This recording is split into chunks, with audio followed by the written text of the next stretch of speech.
आज आपण बघणार आहोत की मी माझ्या दुपारच्या जेवणासाठी काय बनवलं आहे।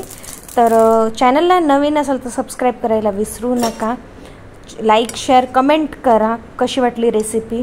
पटकन होते आणि तुम्ही जर या पद्धतीने करत नसाल तर करून बघा नक्की।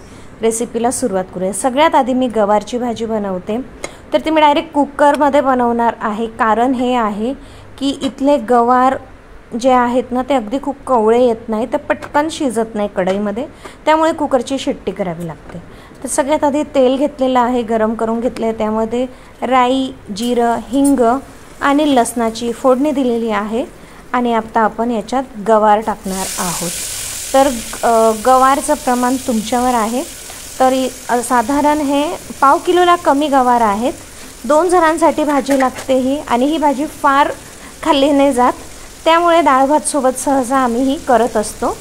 तर जेणेकरून डाळ भात आणि ही भाजी असं परिपूर्ण जेवण होईल असं। तर गवार इथे 2 मिनिटं तेलावर परतून घेणार आहे, आणि मग त्यामध्ये हळद, लाल तिखट, काळा मसाला आणि धने पावडर। काळा मसाला नसेल तर तुम्ही गरम मसाला किंवा मग तुमच्याकडे जो मसाला वापरला जातो, जसं की कांदा लसूण मसाला, मालवणी मसाला, ज्याच्या त्याच्या साईडला जो मसाला वापरला जातो तो टाकला तरी चालेल। आता इथे मी शेंगदाण्याचं कूट घेतलेलं आहे, आणि मला अगदी मीडियम कन्सिस्टन्सीची ग्रेव्ही बनवायची आहे। तर आपल्याला शिट्ट्या होतील त्यासाठी पाणी लागेल, तर तेवढं मी टाकलं आहे। एक मीडियम कन्सिस्टन्सी नेहमी करते म्हणून एक मला अंदाज आहे। 1.5 ग्लास मी इथे पाणी घेतलेलं आहे, आणि इथे मी 2 शिट्ट्या करून घेणार आहे कुकरच्या स्लो गॅसवरती। तर जोपर्यंत तिकडे मी कुकर शिफ्ट करून घेतले, शिट्ट्या होतं, तोपर्यंत मी इथे डाळीला फोडणी देणार आहे। तर डाळमध्ये पण सेम तेल, राई, जिरं, मोहरी, हिंग, कढीपत्ता, हिरवी मिरची, लसूण हे याची फोडणी दिलेली आहे। ही नॉर्मल फोडणी जी आपण देतो ती। आणि इथे मी तुरीची डाळ शिजवून घेतलेली आहे, तर त्या डाळमध्ये काहीच ॲड केलेलं नाही, फक्त नॉर्मल तुरीची डाळ शिजवलेली आहे।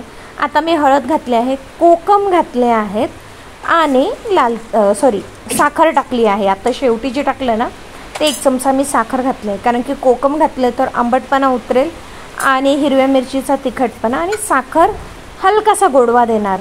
आता मीठ घातलेलं आहे चवीनुसार, आणि ही डाळ अगदी अप्रतिम होते। म्हणजे मुलं नुसती खातात, जे मुलं डाळ भात खात नसतील ना तर अशी डाळ बनवा, आंबट गोड अशी छान चवीची, खूप सुंदर लागते।